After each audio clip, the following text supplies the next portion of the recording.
Hey everybody, it's Gail, and today I have this dress.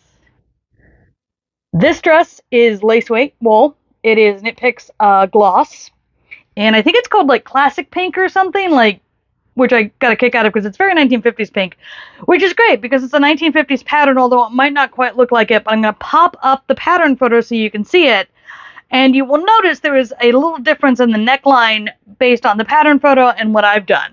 So what happened was there's only uh, one photo on this pattern. There's no schematic about how to put all these circles on.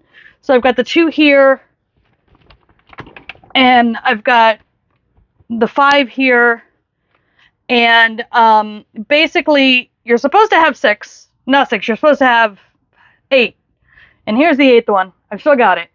But for the life of me, I could not figure out how to lay it out so they actually went across the front of the collar like they show in the photo. And I finally said, fuck it. And I got the back put together as well as I could.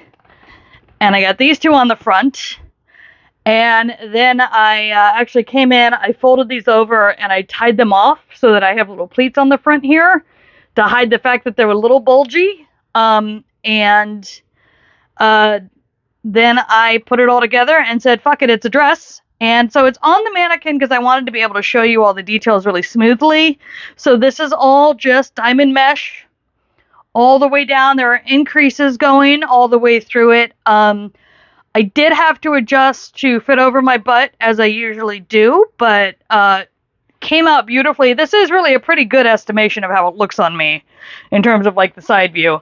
But I also have a photo of me wearing it, which I'm going to put up now so you can see what it looks like. Because as you can tell, with the neckline changed and not putting any sort of underskirt under it, it has more of a 30s vibe. So the 30s vibe was like long and a little bit loose, but not big. So it gives more of that vibe. That's great. I love 30s styles. No big deal.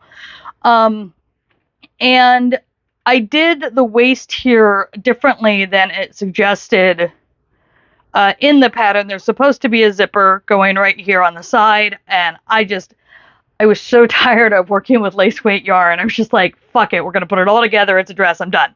And I did it. And I feel like there was one more thing about this that was really important.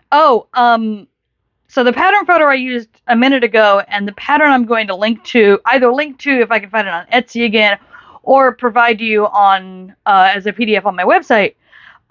The photo is a lot darker. You can't see the detail in the photo on the pattern itself versus the photo I found to try and look at it a little better. And what I did there was I just Googled the exact title of the pattern and I found it. But actually, I will try to remember to include that photo somewhere so you can grab that for reference.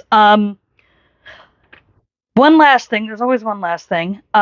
Two last things, actually. It's a 2.25 millimeter hook. It's a B hook, which is small, but not as small as you can go when working with lace weight. So honestly, not that bad. And mesh builds up pretty quick. It's 3 rows per inch.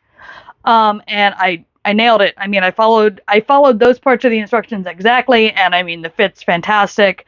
The other thing, the instructions do include adding a lining and netting. Obviously, I didn't do that. I had this cute slip I wanted to wear. But if you're looking to get that 50 silhouette, definitely follow those rules with the lining and the netting and getting all in there, because what the netting will do is just pop the skirt out a little more.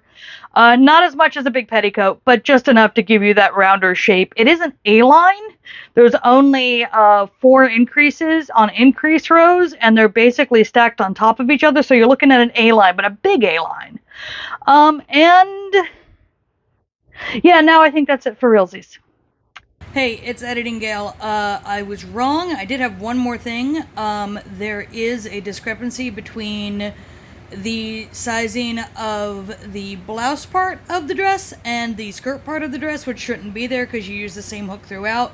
Use the waist sizing for the skirt to do the waist sizing for the top, because those two pieces are going to join together and become the dress, so they should be the same size.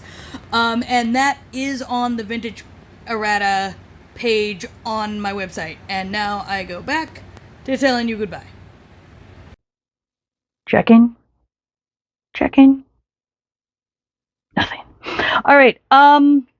If you enjoy what I do here, please like, subscribe, share, tell your friends. How you doing? Yeah, you're good?